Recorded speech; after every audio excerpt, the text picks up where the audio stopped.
was just reminiscing the other day about K-Town. There's another K-Town story. I'm going to have to put it out there, see how it goes, see if we tell it right. But I'm a little rusty. Haven't been a while telling stories, stuff like that. But I'm thinking about Alan DeShields. Now, anybody back K-Town or Alan? Alan's Alan. Love you, Alan. No offense, Alan. Please don't take no offense. Please don't take no offense. But you's a cold piece, man. For real. I got to tell it. Like, I seen it. You know what I'm saying? I'm not saying, some of the names have been changed to protect the people that's involved in this story. You know how to think of. But anyway, listen. Here we go.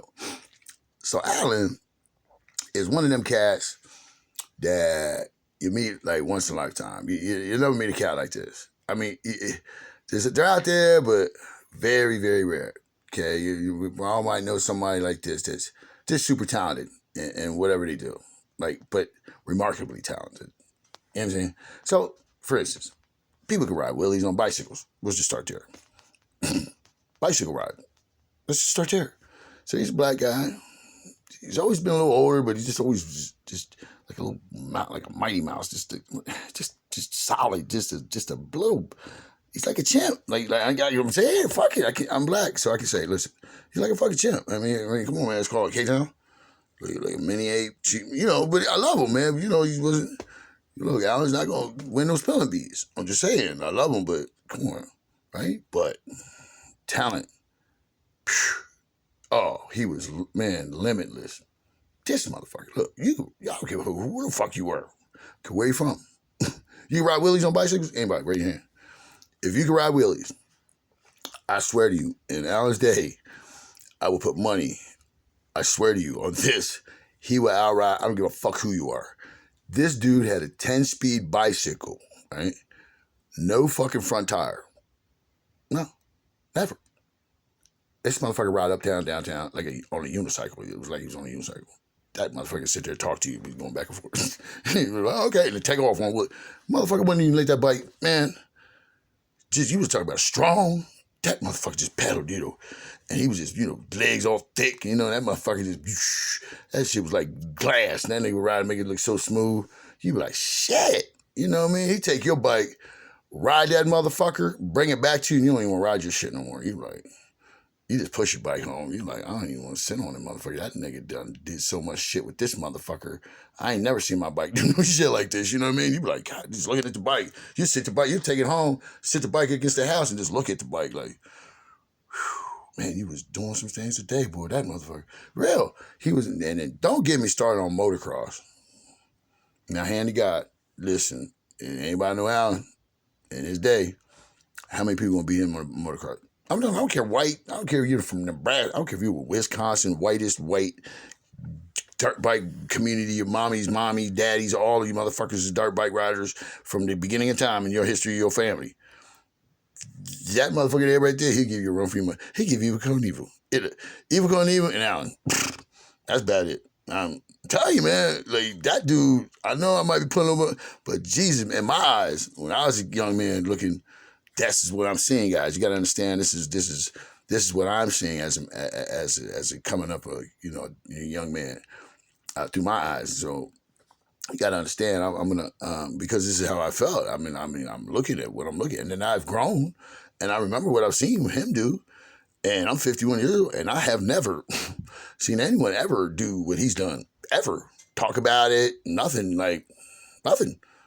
No, not on every day. Like regular. Like, that nigga used to get around like that. Like, it wasn't, like, he wasn't doing that shit for play. Like, I don't know, man, we was ghetto, man. We was hood. We K-Town, man. He's down at Birch, nigga. We surviving, man. It was times was, but it is what it is, and he made do, man. And that motherfucker didn't give a fuck. That nigga said, I'm going to get there and hit a wheelie. Now, let's fast forward a little bit further. So I'm really close to him and his family, Ladio and all them, so I, grew up with it, all them. And so I'm talking to Ladio the other night. And we started talking about Alan, and Al, forgive me, but everybody know, kid, he had a little, I have issues still today, with drugs and alcohol. So don't get me, I'm not nobody. So please, guys, I'm not judging, but that nigga hit some crack.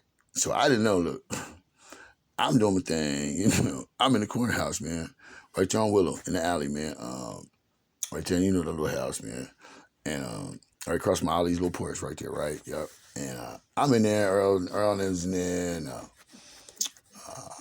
so we in there, we were serving and shit. He has his daughters in there. I don't know, they're probably, 16, 17, I don't know. But, nice girls, and I'm doing my business, whatever. I smoke a little bit, doing thing, but I'm chilling. Alan comes in. Everybody said, oh, shit.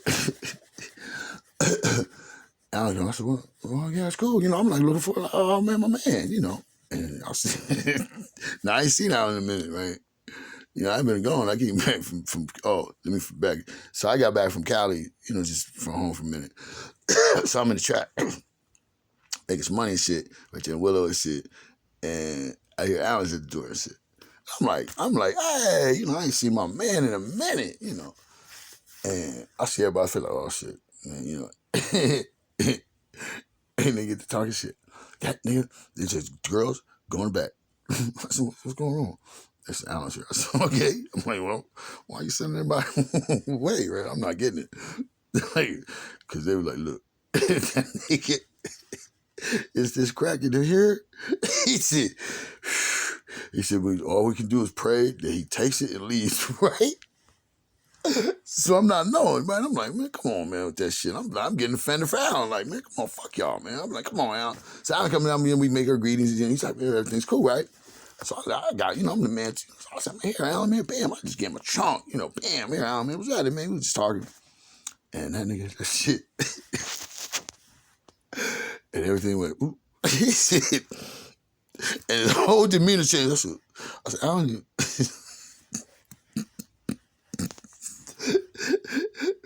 you heard him go, oh shit. That's what he said. Where's them girls at? I said, what? I said, what girls, man? He said, them girls. I said, I don't know, Alan. I said, what you talking about? I don't know, girl. What you talking about? He said, them girls. I said, I don't know no Alan. And that nigga, man, and they was like, don't you start, Alan. I was trying to beat that door down. He said, I know you in there. He started pulling his clothes on. I said, hey, man. What's going on, right? I was like, hey. I'm screaming out. I said, hey. My voice went up. I said, hey. You better stop that. Right? Man, so then I'm talking to Lottie because we laughing about that shit. That nigga said, nah, Dave. He said, this nigga, he had that shit around some lady. He said he grabbed her purse and had the strap, right? And wouldn't let go. She said, I ain't let go of my purse. That nigga standing there like this. And I said, so Alan took one and grabbed the lady up, right? He said, yeah, man. And they called Lottie up, like, what? I said, like, what you do? Because, Alan's a beast. Man, I don't want to fuck with Alan, man. Alan probably could have raped me. Listen, I'm serious, man. Look, man, I'm not lying, man. That nigga's big. If he just hit that shit, he probably raped me or something, man. I was scared to death of that. Man, that nigga's big. He's a correct. Man, he's wants to bring it. That motherfucker hurt you. You know what I mean? Thank God, man. But that motherfucker, man, he had that woman's purse. Lottie said, I said, what you do, Lottie? He said, man, he said, I had to stab him a little bit. I said, what do you mean stab him a little bit? What does that mean? You just stab a nigga, you dumb. Stab him a little bit. I'm curious now. What does stab him a little bit mean? I ain't never a little bit of stab somebody. Never heard that term. So I'm like, let me see what a little bit of stab means. He said, well, I hit him